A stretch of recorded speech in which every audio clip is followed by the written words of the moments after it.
మొదటి నుండి 'big boss' షోను చూస్తుంటే ఒక విషయం మాత్రం చాలా విసుగ్గా ఉంటుంది. అదేంటంటే అసలు ఎన్టీఆర్ కంటే వయసులో పెద్దవారు కూడా ఎన్టీఆర్‌ని అన్నా, అన్నా అని పిలుస్తుంటే వామ్మో! వినడానికే వెటకారంగా ఉంది. ఏదో చిన్నప్పుడే స్టార్ హీరో అయ్యారు కానీ అలా అయినంత మాత్రాన ఎన్టీఆర్‌ని అన్నా అని పిలిస్తే ఎలా? అదే విషయం అక్కడ 'బిగ్ బాస్' కంటెస్టెంట్ సింగర్ కల్పనకు ఎవరైనా చెప్పండయ్యా బాబు అంటూ ప్రేక్షకులు, అభిమానులు తల పట్టుకున్నారు. ఇకపోతే నిన్నటి ఎపిసోడ్‌లో హీరో ఎన్టీఆర్ ఒక టాస్క్ ఇచ్చారు. 'బిగ్ బాస్‌లో ఎవరినైతే తాము విలన్‌గా భావిస్తున్నారో వారిని తీసుకొచ్చి అక్కడున్న ఐరన్ సింహాసనంపై కూర్చోబెట్టి వారి గురించి చెప్పాలి.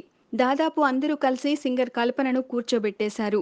మొదటి వారం హౌస్ మేట్‌గా ఉన్నప్పుడు కల్పన చాలా బావుందని, తమను బాగా చూసుకున్నారని, కానీ రెండో వారంలో కెప్టెన్ అయిన తర్వాత మాత్రం ఆమె సరిగా మాట్లాడట్లేదని, ప్రవర్తనలో మార్పొచ్చిందని అందరూ తమ కామెంట్ల చిట్టా విప్పేశారు. ఈ సందర్భంలో తను ఎక్స్‌ప్లనేషన్ ఇస్తూ అన్నా, అన్నా అంటూ పదే పదే పిలుస్తుండడంతో అమ్మా! నన్ను దయచేసి అన్నా అని పిలవకండి అంటూ నిర్మొహమాటంగా తనదైన స్టైల్‌లో చెప్పేశారు ఎన్టీఆర్.